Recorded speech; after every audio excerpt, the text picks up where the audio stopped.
I am working as an equine wellness practitioner. I have been involved in the horses for more than 30 years. I started working with Richie and Cindy at Little Springs Farm back at the end of June. Hi Jeanette, thanks for coming out today. It's great to have you here with us again. I know that you have been working with Richie now for how many months? Since June. Wondering if you can tell us what your greatest concerns were for Richie when you first met him.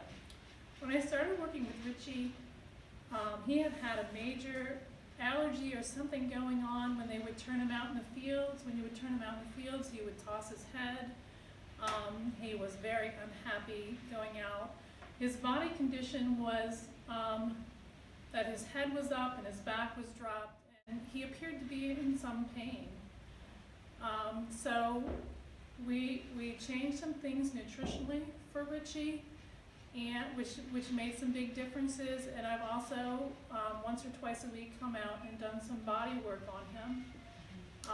Really working to get his body to be moving as well and biomechanically correct as it can possibly be. Mm-hmm. Yeah, and do you remember some of the things that we tried for the head shaking thing?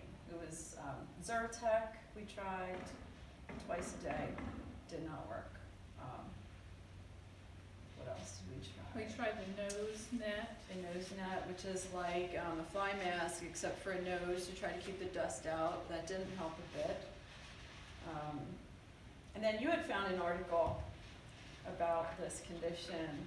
You want to tell us about that?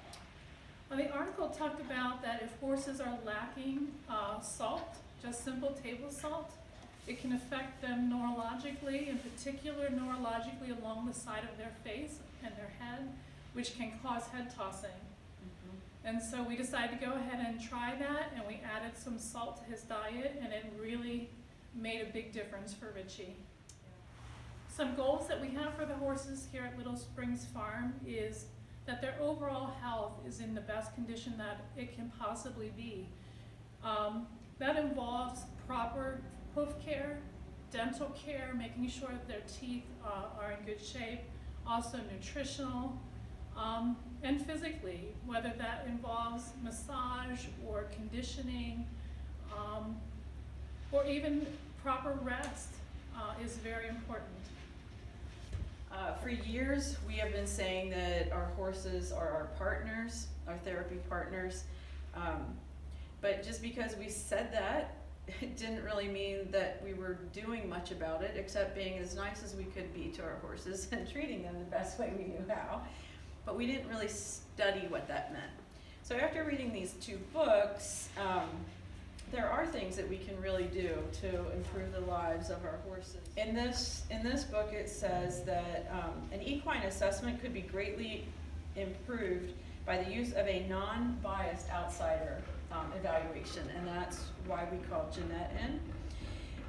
According to this author, in some cases, these evaluations work well for horses because their owners or the people that work with them kind of lose track.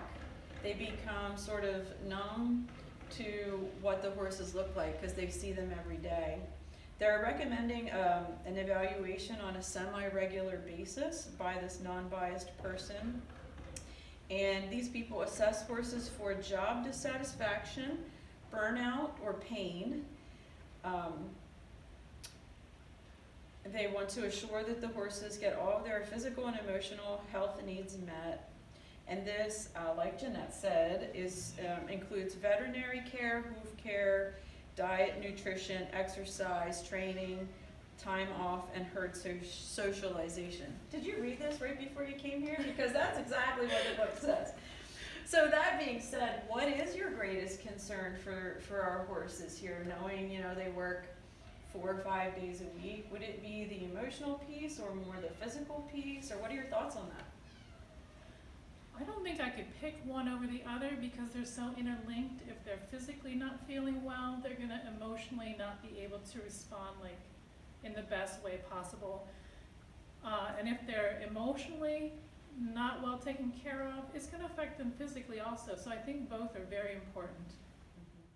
Started this work back in June. I remember walking past the two of you and I saw Richie's head wrapped up a little like a mummy. I actually think I've seen you do that about 2 times since then. Can you explain why you did that, or what's behind that? When I stood back and would look at Richie, one area that my eyes are drawn to is his head area, is the area of his first joint here at the pole, and also his TMJ. And it looks like there is some discomfort, there's something going on there.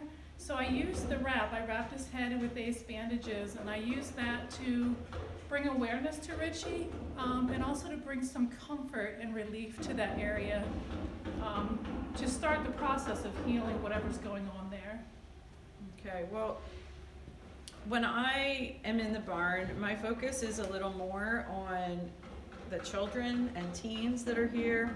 I can tell just in a glance if a mom has had a rough day. I can pretty much tell if a child is thirsty or needs a snack, or if they're going to talk, if they're not, if they had a fight on the way over, just by that brief evaluation. I could evaluate Richie all day and I'm not going to see what you can see. So that's one of the main reasons why I advocate for having an outsider come in and do an evaluation on the horses and work with horses, because you obviously can see things that we can't. So an important part of a horse's movement is when they are doing a turn or a circle, that their inside hind leg is swinging forward and towards the center of their body. So this is an exercise that I will regularly do with all the horses here at Little Springs. I use my bamboo stick here to touch the horses wherever I feel like they need to be touched to help them move as biomechanically correct as possible. Oftentimes it's on their inside shoulder, possibly on their tummy, to help encourage them to lift their tummy. So I'm going to just do a little demonstration of that right now. I want Richie's head to be down as much as possible. I want his tummy to come up, and you can see that inside hind leg swinging forward and towards the center of his tummy.